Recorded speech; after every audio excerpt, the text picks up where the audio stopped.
उसको कल मैंने बोला है, सावन का महीना है, शंकर अति प्रसन्न हो जाते हैं। मालपुआ, सिंगाड़े की लपसी और गन्ने के रस की खीर और सेवई की खीर।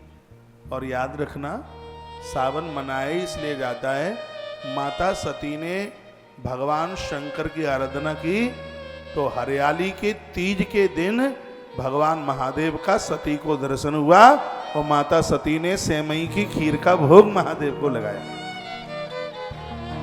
हमारे ग्रंथों में वर्णन है कि सावन के महीने में अविवाहित कुंवारी बेटियां सेवई की खीर का भोग महादेव को लगाएंगी, उन्हें अच्छा घर और उन्हें अच्छा वर प्राप्त होगा। सेवई की, सावन का महीना सती माता से जुड़ा है। सती माता को प्रथम दर्शन महादेव का 12 साल का अनुष्ठान किया था। शिव पुराण में कथा आती है, सती चरित्र में शिवार्चन किया था।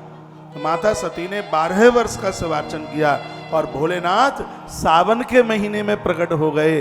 और मैया सती ने यह मांगा था कि जैसे आप मेरे लिए प्रसन्न हुए हैं, जो भी कोई सावन के महीने में आपका आह्वान करे उनके लिए प्रसन्न होकर के आप प्रकट हो जाएं।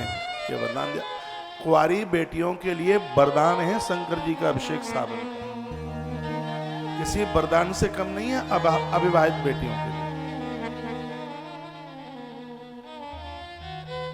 बच्चों के विवाह के लिए 16 सोमवार, बच्चों के जन्म के लिए सावन का मंगला गौरी व्रत, मंगलवार का व्रत परसों आएगा। और ग्रंथों में कही गई इन बातों को कभी झुटलाया नहीं जा सकता। आपको कोई पूछे कि सावन को ही शंकर को इतनी मान्यता, इतनी प्रसन्नता क्यों?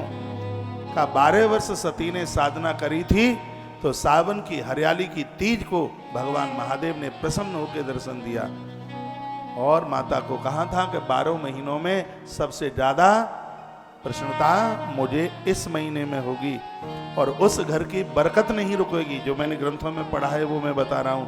उस घर की बरकत नहीं रुकेगी सावन के महीने में। ससुराल से जिनकी बेटियां अपने पियर में होंगी, तब से लेके आज तक कन्याएं बेटियां विवाह के तत्पश्चात वो अपनी ससुराल से अपने पियर पहुंची जाती। एक झूला डाला गया था, वो झूले पर सती और शंकर दोनों झूले थे।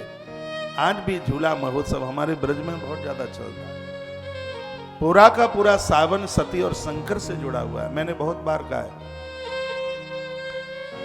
आप अपने घर की वधू को उसके पियर जाने से मत रोकिए, सावन में उसको जाने दीजिए। पहले के 15 दिन में नहीं जा सकते तो लास्ट के 15 दिन में अपनी बहू को उसके पियर जाने दीजिए। क्योंकि वर्णन है कि कन्याएं, जो बेटियां ससुराल से सावन के महीने में पिता के घर आएंगी, उस पिता के घर में सर्व प्रकार से वृद्धि होगी। ये बात तो मैं पूर्व में भी कभी बोल गया। तो सती और शंकर से पूरा का पूरा यह सावन मास जुड़ा हुआ है।